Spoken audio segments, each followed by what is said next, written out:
ti je qafir, se nuk fal namaz. Shpjegoja një herë shahadetin, shpjegoja një imanin, besimin në Allahun subhane xhele xhelalu, ti futet besimi, imanin në zemrën e tij dhe kemë e pa vetë që ka me fal namazin. Mirë, po duke e theksu edhe një herë rëndësinë e namazit në Islam. Rëndësia e namazit në Islam.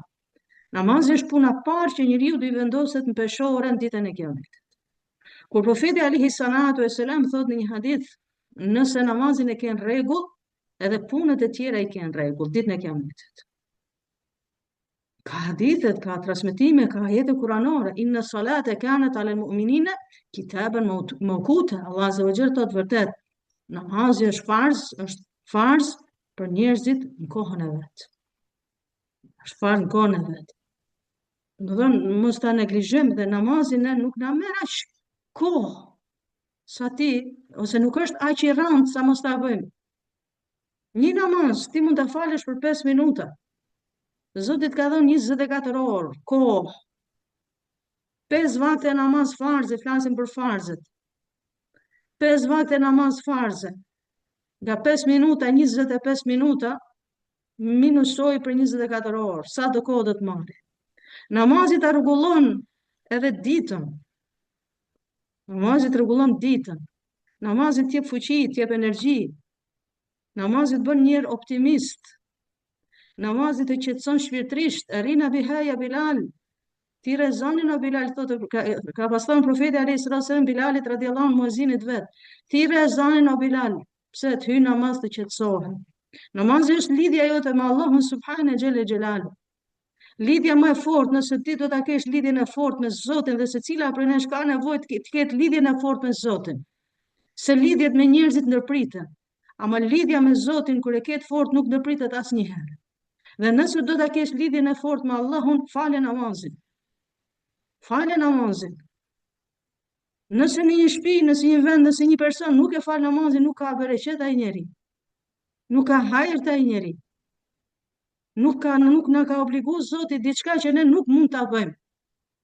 Përkundrazi Allahu subhane xhelle xhelalu na ka dhënë obligimet, ibadetet ndryshme që kërshëtojnë edhe me jetën tonë përditshme, plus që ti bën ibadet Allahut, i nënshtrohesh krijuesit tënd, i bjen sejdë krijuesit tënd. Nëpërmjet këtij namazi Zoti të bën edhe më të mirë. Zoti të bën edhe më të moralshëm. Zoti të jep bereqet, Zoti të jep shëndet. Zoti të udhëzon evladët e tuaj. Nuk ka, domethënë, krejt ibadetet që Allah azza wa jall t'i ka dhënë, duke përfshirë edhe namazin, ka hajër njeriu, kthehet te ty. Hajri kthehet te ty mirësia.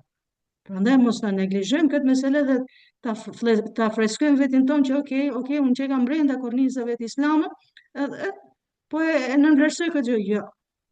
Mos harrojmë pra se përgjegjësia është shumë e madhe kur njeriu nuk e fal namazin. Njeriu kur nuk e fal namazin i ka shkëput lidhjet me Allahun subhane xhele xhelal. Edhe duhet ta kuptojmë çka do të thotë shkëputje e lidhjeve me Allahun subhane xhele xhelal. Më thonë që ti do të lutesh, do të bë, mos i ke shkëput lidhjet. Prandaj mos ti ta shikojmë diçka të lehtë këtë gjë.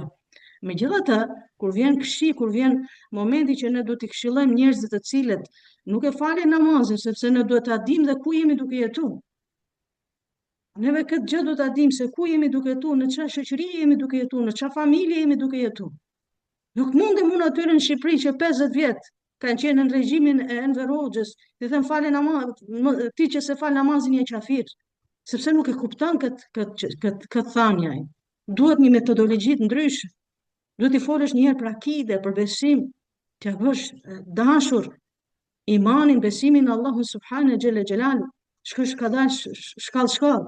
Ti me këtë veprim dhe me këtë lloj nxitimi dhe me këtë lloj hanxhari që e kam marrë në dorë, i them ti në xhehenem, ti në xhenet, nuk shkon ashtu.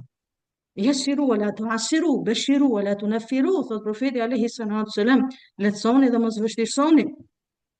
Përgëzoni dhe pastaj qortoni. Nuk shkon ashtu sepse nuk e kuptojnë. Duhet me butësi, me të mirë, t'ia bësh dashur namazin. T'ia bësh dashur ta doj atë namaz. Që t'ia doj shpirti vet, t'ia doj zemra vet. Nuk hecet me tashpër. Daveti në Islam nuk është me ashpërsi.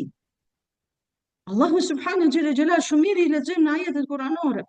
Allah Azza wa Jall kur i drejtohet Musës alayhis salam dhe Harunit vllajt Musës alayhis salam dhe thot shkoni te Firauni.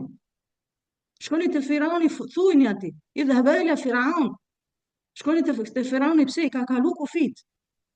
Tagal, është i ka kalu kufit. Çka kufin i ka kalu Faraoni? Sa i ka thënë vetes Zot. Ana rabbukumul ala, i ka thënë njerëzve në atë kohë, unë jam Zoti juaj, mu do ma adhuroni, nuk ka Zot tjetër. Megjithatë, Allahu subhanahu xhelle xhelalu kush e ka dërgu me i bë davet Faraonit, kush i ka dërgu Musën dhe Harunin alayhim salam, kush e ka dërgu Allahu subhanahu xhelle xhelalu. Çfarë këshille i ka dhënë Allah azza wa xhel Musës dhe Harunit alayhim salam, idhhaba ila Firaun, shkoni te Faraoni. Faqula qawlan layyina, thuani fjalën e butë. Thuani fjalën e hamër, fjalën e butë. Se nuk e di, ti vazhdoni, ju vazhdoni me fjalë butë. Ju bëni, Allah azza wa xhel e ka ditë që ai nuk mund bëhet musliman. Ai nuk do bëhet musliman. E ka ditë Allahu subhanahu xhela xhelalu. Megjithatë, Allah azza wa xhel urdhnon ju thoni fjalën, ti merri sebepet. Ti thuaj fjalën e butë. Faraonit thuaj fjalën e butë. Ti që ke përballë vetit tënd, ke vllajën, ke motër, ke xhajën, ke dajën, ke hallën, ke tezën, ke shoqërinë, dhe nuk janë faraona. Janë njerëz të mirë, janë njerëz të butë, janë njerëz të moralshëm. Po nuk e din. Nuk e din fen si duhet, nuk e din besimin si duhet. Edhe unë një herë të them ti haram, kjo haram, ajo haram, nuk shkon ashtu. Duhet një herë me butësi, duhet t'ja bësh dashur fen, ti folësh për besimin në Allah, ti folësh se si duhet ta besoj Allahun azza wa xal, ti folësh një herë për shahadetin, ti thosh çka do të thotë shahadeti, ashhadu an la ilaha illallah, ashhadu anna Muhammadur rasulullah. Njerëzit këtë mirë duhet ta kuptojnë shahadetin, pastaj shkojmë te punët tjera. Ka njerëz që nuk e din shahadetin, thuj ma thuj shahadetin, thotë çka është shahadeti? Mos u habisni, ka musliman në trevat tona, në vendet tona. Hiç mos u habisni, mos shiko ti në Maqedoni disa vende. Po shiko vende të tjera, trevat tona, që ti thush, ti dalësh, ti thuj ma thuj shahadetin, merre, bëj intervistë në rrugë.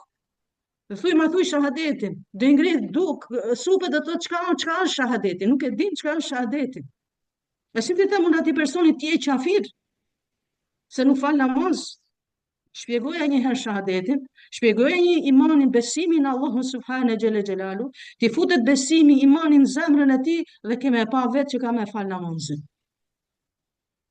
Dhe të kemi kujdes, domethënë të jemi ku t'ja japim njerëzve, të themi njerëzve që kjo bën, ajo s'bën, duhet i dimë edhe ato gjërat parsorë çka duhet themi dhe çka nuk duhet themi. Hajde inshallah.